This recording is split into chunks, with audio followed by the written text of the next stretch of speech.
You have to fight yourself into the market, starting with your vision, but then finding out about the customer. You have to fight for each customer, and you have to ask those why they bought, and then you have the reasons why they bought, and then you can get more customers based on that. One thing which is really important then is that you focus, because you won't be able to know the reason why many customers bought. You will only get to know the reason why 1, 2, 3, 5, 10 customers bought, because you can't call them all. So starting with a broad variety of products is a big mistake some entrepreneurs do. You have to focus first. And if you look at very successful companies nowadays, well, if you look at those companies you see here, they are all very well known all over the world. Google, Facebook, Tesla, even Zalando is, at least in Germany and all over Europe. Zappos is what you know in the US. They are known all over. But how did they really start? Facebook started at Harvard University with Harvard University students. And then they expanded to other Ivy League schools. Zalando, nowadays known as a fashion provider for shoes, fashion, all sorts of things. How did they start? Well, in 2008, they started with flip-flops.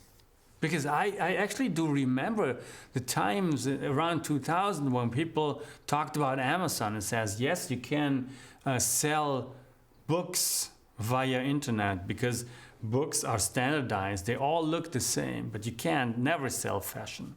You can never sell shoes in the internet because you have to try it out. You see that, you have to try that, and all sorts of things. So nobody knew when Zalando and Zappos, they went into the market, that those companies will be successful, that people will buy shoes online. And actually, there were many people saying, no, it's never gonna work. So the uncertainty, again, coming out of the market was very high.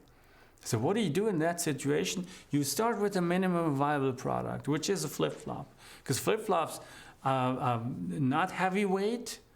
You can send them around very easily, and they're easy to produce, and you can put them in the box, send it away.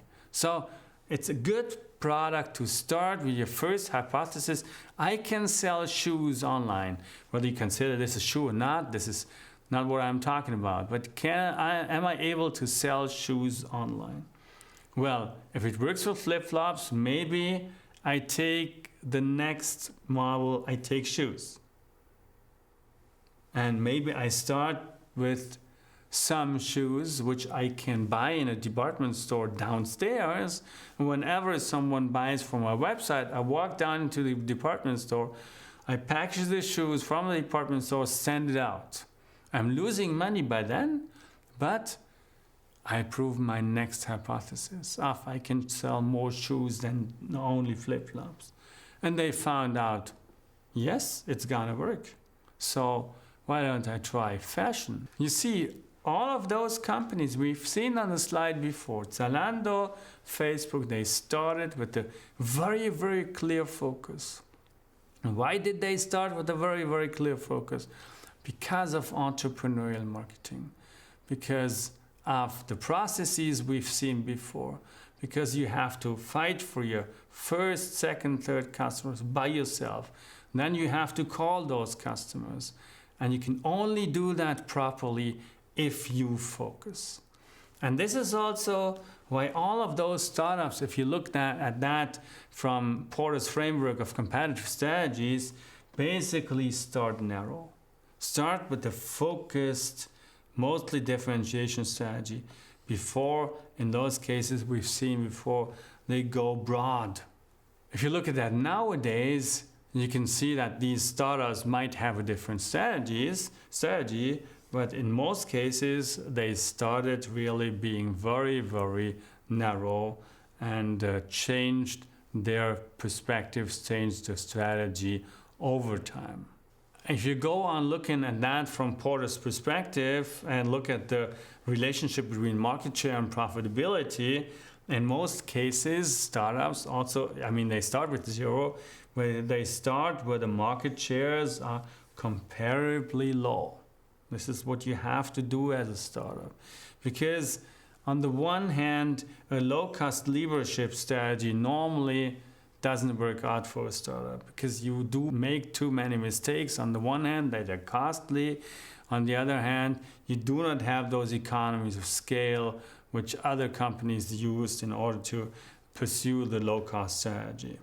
So you have to start narrow, and if you think, oh, I'm not starting narrow, I'm starting low cost, plus I start to differentiate, you run into the error or the mistake to be stuck in the middle, and this won't make you a profitable company. So as a startup, you ideally start developing with the differentiation, the focus strategy, and then you might go and expand out of that position, as we've seen on the slide before. And this also shows you that there's a difference, again, between established companies and startups. And I would like to start with startups because there's this quote by Ryan Mack in Forbes magazine in 2014 about Zalando. Zalando started out as a shameless copy of shoe retailer Zappos, but said there is nothing new under the sun. So if you copy, execute perfectly. And actually, this is what they did. So the main success of Zalando is their execution. It's not the idea. And you can criticize that they copied the idea. On the other hand, you can also say there's nothing new under the sun, so you have to copy, and there are always copycats around the world. But if you do that, you have to execute perfectly, which shows you that strategy is normally highly relevant, but startups are strategically very, very flexible. They start with a single product strategy, which can be copied very easily. So mainly it's about the execution.